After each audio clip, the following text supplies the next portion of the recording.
Good evening friends. आज हम इस वीडियो में डिस्कस करेंगे कैश के अलाउेबल ट्रांजैक्शंस, यानी कैश के transactions as per income tax act कितना अलाउड है, यानी किस लिमिट तक हम एक्सपेंस कर सकते हैं जो कि हमें एग्जम्पशन, जिसका हमें डिडक्शन मिल जाएगा, अलाउंस मिल जाएगा, यानी जिसका हम एक्सपेंस क्लेम कर सकते हैं, या कितने का कैश लिमिट हमारा डिडक्शंस कितने तक का अलाउड है हमें, या और भी जो कैश से रिलेटेड एक्सपेंडिचर्स हैं, कैश से रिलेटेड एडवांसेस हैं, या लोन्स हम देते हैं, यानी कैश में जो भी हम ट्रांजैक्शंस करते हैं आज हम इस वीडियो में उनका एक समरी फॉर्म में देखेंगे कि as per income tax act कितने की लिमिट अलाउड है। इस वीडियो को हम 5 सेक्शंस में देखेंगे, यानी जो कैश के ट्रांजैक्शंस हैं उनको हम 5 सेक्शन में डिस्कस करेंगे। पहला जो हमारा पार्ट होगा वो होगा एज ए बिजनेस एक्सपेंडिचर, यानी हम बिजनेस एक्सपेंडिचर में कहाँ कहाँ लिमिट दी हुई है, यानी कौन कौन से सेक्शंस में एज ए बिजनेस एक्सपेंडिचर की लिमिट दी हुई है। दूसरा जो हम डिस्कशन करेंगे वो डिस्कशन करेंगे हम डोनेशंस का और डिडक्शंस का, यानी डोनेशन और डिडक्शंस के लिए as per income tax act क्या लिमिट है। थर्ड पार्ट में हम डिस्कस करेंगे कि हमारे एडवांसेस पे, यानी एडवांसेस चाहे हम दे रहे हों, लोन, डिपॉजिट या अदर एडवांसेस देने की कितनी लिमिट है कैश में, और रिसिप्ट करने की कितने की लिमिट है, ये हम थर्ड पार्ट में डिस्कस करेंगे। फोर्थ पार्ट में हम डिस्कस करेंगे कि हमारे कैश के ट्रांजैक्शन यानी कैश के सेल्स हम कितना कर सकते हैं। और जो फिफ्थ एंड लास्ट पार्ट होगा एक जनरल प्रोविजंस देखेंगे कि इसके अलावा भी क्या कुछ as per income tax act कुछ लिमिट है क्या। आइए स्टार्ट करते हैं अपने फर्स्ट पार्ट को, that is related to business expenses, यानी बिजनेस एक्सपेंसेस में कैश का क्या रोल है, यानी कितने तक का कैश ट्रांजैक्शन अलाउड है। सबसे पहले जो हमारा सेक्शन हम बात करते हैं सेक्शन 40A3 या 40A3A, जो इनकम टैक्स एक्ट का सेक्शन है। इसमें जो कहता है कि payment or aggregate of payment made to a person in a day exceeding ₹10,000, यानी अगर हम एक पर्टिकुलर पर्सन को इन ए डे मोर देन 10,000 रुपी का पेमेंट करते हैं इन कैश, तो वो as per income tax act के सेक्शन 40A3 के हिसाब से या 40A3A के हिसाब से अलाउ नहीं। सेम लिमिट हमारी 35,000 हो जाती है, यानी 10,000 की लिमिट इंक्रीज होके 35,000 की हो जाती है अगर ये पेमेंट हम किसी ट्रांसपोर्टर को करते हैं फॉर अप्लाइंग, हायरिंग और लीजिंग ऑफ गुड्स कैरेज। अगर इसके लिए पेमेंट करते हैं तो ये 10,000 की लिमिट ना होकर 35,000 की लिमिट होती है। यानी अगर हम इन शॉर्ट कह लें रेवेन्यू एक्सपेंडिचर करते हैं और वो expenditure A person in a day, यानी ये किसी पर्टिकुलर पर्सन को एक दिन में 10,000 से ज्यादा की लिमिट या ट्रांसपोर्टर के केस में 35,000 से ज्यादा का पेमेंट करते हैं, तो वो पूरा का पूरा पेमेंट, यानी अगर हम 10,000 ₹10 कर देते हैं तो पूरा का पूरा पेमेंट डिसअलाउड हो जाएगा, यानी 10,000 तक कैश अलाउड है, उसके अलावा अगर हमें पेमेंट करना है तो उसको हमें बैंकिंग चैनल के थ्रू करना पड़ेगा। एक एग्जाम्पल के थ्रू समझते हैं। जैसे कि हम देखते हैं, मान लीजिए हमने किसी एक बिजनेस एंटिटी ने किसी से परचेज किया, उन्होंने 8,000 के 3 इनवाइसेस बनाए, डिफरेंट डिफरेंट डेट के 3 इनवाइसेस क्रिएट हुए। अब चूंकि ये लिमिट तो 10,000 से कम है, तो क्या उसको पेमेंट इन ए डे हम 24,000 का पेमेंट कर सकते हैं? जी नहीं, क्योंकि ये कहता है ए पर्सन इन ए डे, यानी यहाँ 10,000 की लिमिट एक पर्सन को एक्सीड कर जाएगी, यानी ये पूरा का पूरा 24,000 डिसअलाउड हो जाएगा। इसमें कुछ एक्सेप्शन भी हैं, रूल 6DD में कुछ एक्सेप्शंस भी हैं इस सेक्शन के, यानी इस केस में हम पेमेंट मोर देन 10,000 कर सकते हैं। लाइक अगर हम पेमेंट करना है किसी भी बैंक को, लाइक RBI को, SBI को, किसी भी बैंकिंग कंपनी को पेमेंट करना है, तो ये 10,000 की जो कैश की लिमिट है वो एप्लीकेबल नहीं है, यानी हम मोर देन 10,000 भी कैश में कर सकते हैं। कोऑपरेटिव बैंक है, वहां भी ये लिमिट नहीं है। कोई हमारी PACS है, प्राइमरी एग्रीकल्चर सोसाइटी है, उसके लिए भी लिमिट नहीं है, LIC के केस में नहीं है। गवर्नमेंट को कोई पेमेंट करना है तो गवर्नमेंट ने भी लिमिट लगा के नहीं रखा है, यानी गवर्नमेंट को जितनी मर्जी कैश में दो, बैंक में दो, गवर्नमेंट लेने के लिए तैयार बैठी है। कुछ हम एग्रीकल्चरल प्रोड्यूस परचेज करते हैं, वहां भी ये लिमिट एप्लीकेबल नहीं होगी। इसके अलावा और भी बहुत सारे रिस्ट्रिक्शंस हैं, जैसे कि हम किसी विलेज में गए हुए हैं, किसी गांव में गए हुए हैं जहां बैंकिंग चैनल उस पर्टिकुलर डे में काम नहीं कर रहा है, लेकिन हमें पेमेंट करना है, तो भी ये लिमिट एप्लीकेबल नहीं होगी, यानी 10,000 से ज्यादा आप कैश में, लेकिन आपके पास रीजन होना चाहिए, रीजन रिकॉर्ड होना चाहिए कि इस रीजन की वजह से हमने मोर देन 10,000 पेमेंट। इसके अलावा ये जो बात हुई हमारी 40A3 या 3A में, ये जो बेसिकली रेवेन्यू एक्सपेंडिचर्स की बात करता है। अगर आपने मान लीजिए कोई एसेट एक्वायर किया, अगर किसी एसएससी ने कोई एसेट एक्वायर किया और उसके लिए उसने पेमेंट किया इन एक्सेस ऑफ ₹10,000, तो वो भी उस एसेट्स पे एसएससी को डेप्रिसिएशन नहीं मिलेगा। यानी डेप्रिसिएशन क्लेम करने के लिए अगर एसएससी ने कोई भी एसेट्स एक्वायर किया है तो एज पर सेक्शन 43 सबसेक्शन 1 उसमें भी 10,000 से ज्यादा का कैश अलाउ नहीं है, यानी 10,000 तक कैश पेमेंट कर सकते हैं। उसके ज्यादा अगर पेमेंट किया तो ये डिसअलाउड, यानी उस पर्टिकुलर एसेट्स पे डेप्रिसिएशन नहीं मिलेगा। यानी as per income tax act के सेक्शन 40A3 या सेक्शन 40A3A या सेक्शन 43(1), चाहे वो रेवेन्यू एक्सपेंडिचर हो चाहे वो कैपिटल एक्सपेंडिचर हो, जो कैश की लिमिट अलाउड है वो 10,000 अलाउड है, और ये लिमिट 35,000 हो जाती है इन केस ऑफ ट्रांसपोर्ट। ये है as per section 40A3 3A और सेक्शन 43(1), जो कि for acquisition of any assets है, यानी दोनों इसमें कवर हो जाते हैं, रेवेन्यू एक्सपेंडिचर भी और कैपिटल एक्सपेंडिचर। नेक्स्ट देखते हैं, नेक्स्ट है सेक्शन 35AD। 35AD बेसिकली एक न्यू सेक्शन है, न्यू नहीं कह सकते, ये फाइनेंस एक्ट 2009 में आया था।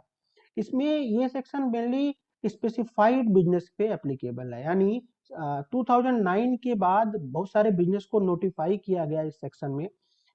उस सेक्शन में अगर कोई बंदा बिजनेस करना चाहता है तो उसको जिस साल वो बिजनेस स्टार्ट करता है उसी साल 100% का जितने भी कैपिटल एक्सपेंडिचर होते हैं उसी साल 100% कैपिटल एक्सपेंडिचर का डिडक्शन मिल जाएगा, प्रोवाइडेड कि 35AD के जितने भी कंडीशंस हैं वो सेटिस्फाई करे। उसमें एक कंडीशन ये भी है, अगर कैपिटल एक्सपेंडिचर हमें क्लेम करना है यानी डिडक्शन लेना है तो उसमें जो कैश की लिमिट है वो अप टू ₹10,000 है, यानी 10,000 से ज्यादा का अगर हम पेमेंट करते हैं तो वो as a capital expenditure allow नहीं होगा। इस स्पेसिफाइड बिजनेस में अगर हम बात करें तो सबसे पहले 2009 में जो आया था एक्ट, उसमें दो बिजनेस नोटिफाई हुए थे। पहला जो था वो कोल्ड चेन फैसिलिटी का, चाहे ऑपरेट करने के लिए चाहे सेटअप करने के लिए, उस और दूसरा warehousing facility for agricultural produce. उसके बाद 2012 में एक storage of sugar, warehousing facility अगर हम देते हैं फॉर स्टोरेज ऑफ शुगर, तो वो नोटिफाई हुआ। इस तरह से करके उसमें बहुत सारी बिजनेस को नोटिफाई किया गया। हमें इसमें ये ध्यान रखना है कि अगर हमें कैपिटल एक्सपेंडिचर क्लेम करना है तो जो हमारी कैश की लिमिट है वो 10,000 रुपीज ही है, यानी 10,000 रुपीज से ज्यादा पेमेंट हम नहीं कर। थर्ड है बिजनेस एक्सपेंडिचर से ही रिलेटेड है, सेक्शन 36(1)(1)(b) में कहता है कि कोई भी अगर हेल्थ इंश्योरेंस लिया है एम्प्लॉयर ने एम्प्लॉय का और उसके लिए प्रीमियम पे करना है तो वो कैश में अलाउ नहीं होगा, यानी अगर कैश में पे करता है तो एम्प्लॉयर के हाथ में वो एक्सपेंस नहीं माना जाएगा, यानी अलाउ नहीं होगा, एक्सपेंस डिसअलाउड हो जाएगा। यानी इस इंश्योरेंस के लिए, यानी इस हेल्थ इंश्योरेंस के लिए एम्प्लॉयर को जो प्रीमियम पे करेगा एम्प्लॉयर, वो कैश में ना पे करके बैंकिंग चैनल के थ्रू पे करना। तो ये कुछ थे जो हमारे बिजनेस एक्सपेंडिचर से रिलेटेड थे। नेक्स्ट बात करते हैं related to donation. Second part में हम बात करते हैं कि डोनेशन या डिडक्शंस लेने के लिए क्या कैश की लिमिट। सेक्शन 80G, सबको पता है सेक्शन 80G बेसिकली डोनेशन के सेक्शन होते हैं। इसमें हम जो डोनेशन देते हैं उस पर हमें डिडक्शन मिलता है, कुछ केस में 100%, कुछ केस में 50% सब्जेक्ट टू लिमिट होती है।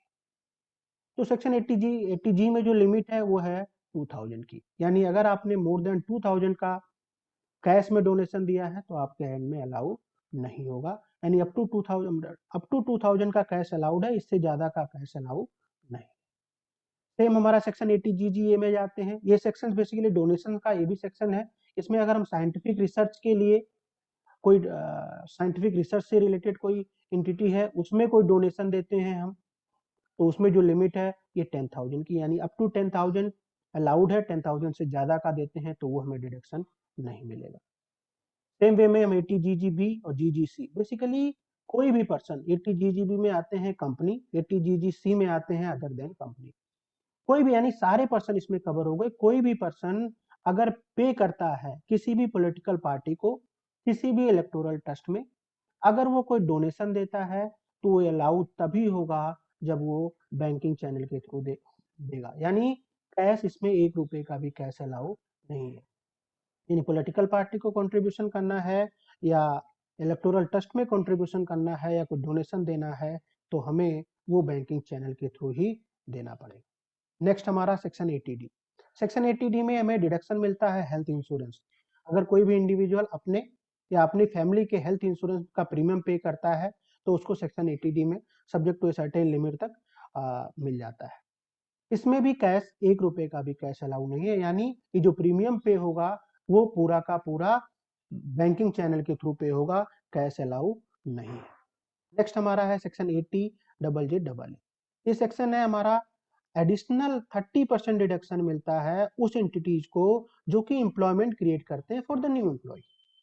अब अगर कोई एंटिटी है, एग्जिस्टिंग एंटिटी है, वो ड्यूरिंग द ईयर उसने न्यू एम्प्लॉयमेंट क्रिएट किया, अब जो न्यू एम्प्लॉयमेंट का कॉस्ट है उसका 30% उसको डिडक्शन मिल जाएगा, जो कि और अगर उसमें जो कंडीशंस दिए हैं उसको सेटिस्फाई करे। उसका एक कंडीशन ये भी है फॉर एग्जिस्टिंग बिजनेस कि जो एक्सपेंसेस होने चाहिए वो अदर देन कैश होना चाहिए, यानी कैश का एक्सपेंस अलाउ नहीं होगा। यानी कोई एग्जिस्टिंग बिजनेस है, वो न्यू एम्प्लॉयमेंट क्रिएट करता है और उसको डिडक्शन लेना है, 30% एडिशनल डिडक्शन लेना है, तो उसको जो पेमेंट करना है वो बैंकिंग चैनल के थ्रू करना है, ना कि कैश में। यहाँ भी 1 रुपए का कैश अलाउ।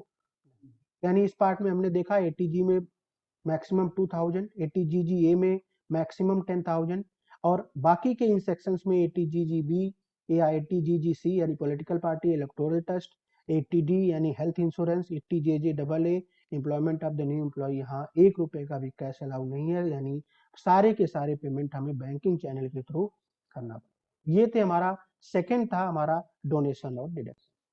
थर्ड पार्ट में हम डिस्कस करते हैं related to loan and advance. Loan and advances में 2 सेक्शन है, सेक्शन 269SS एंड 269E।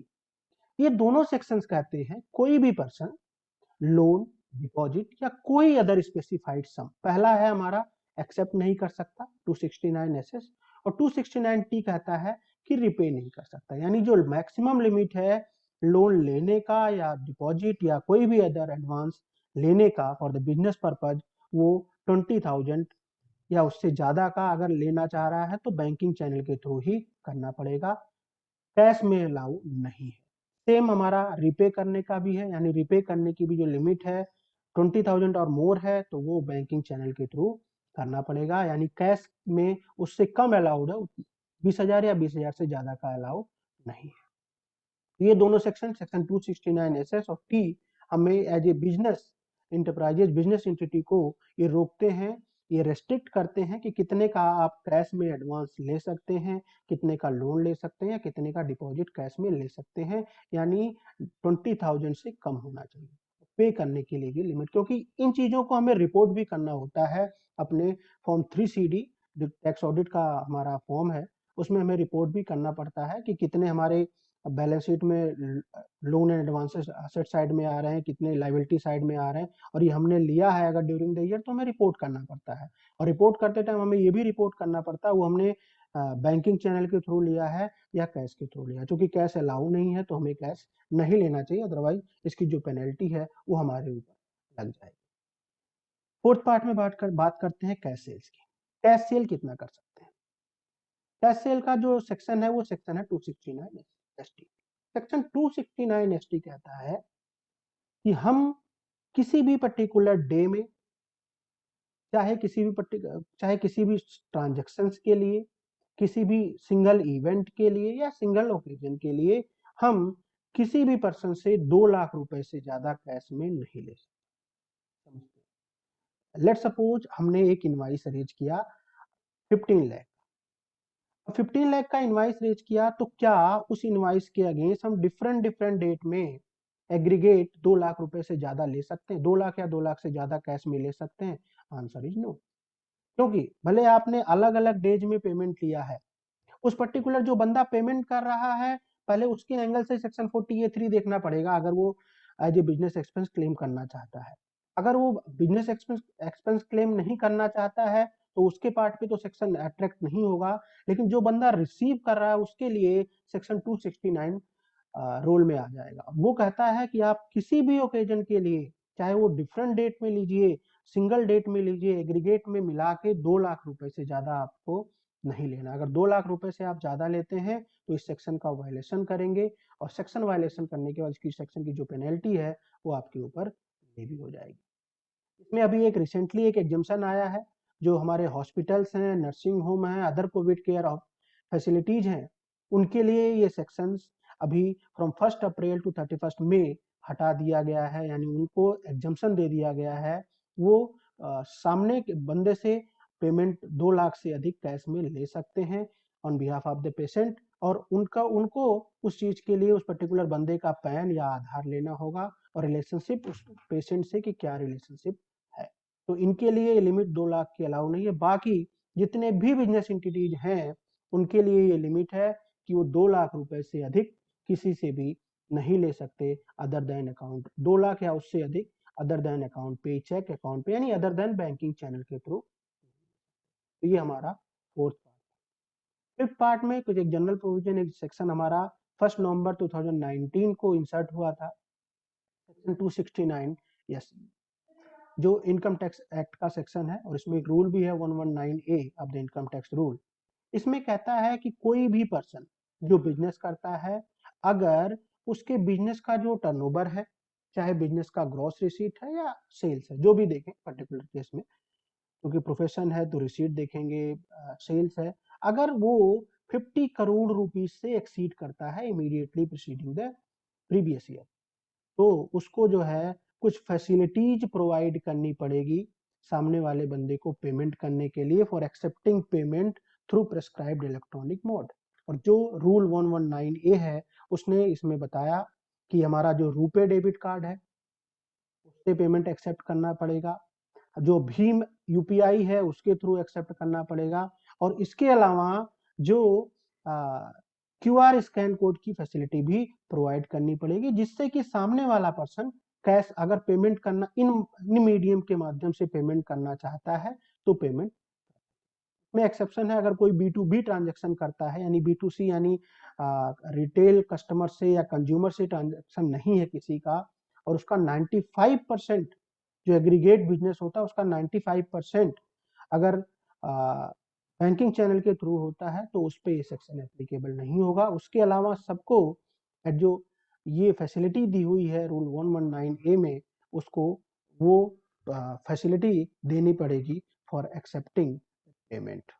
तो ये कुछ सेक्शंस थे as per income tax act, जिसमें कि कैश से रिलेटेड लिमिट्स दी हुई है कि इसमें इस सेक्शंस में या इस पर्टिकुलर पर्पज के लिए कितने का cash allowed. Thank you for watching this video.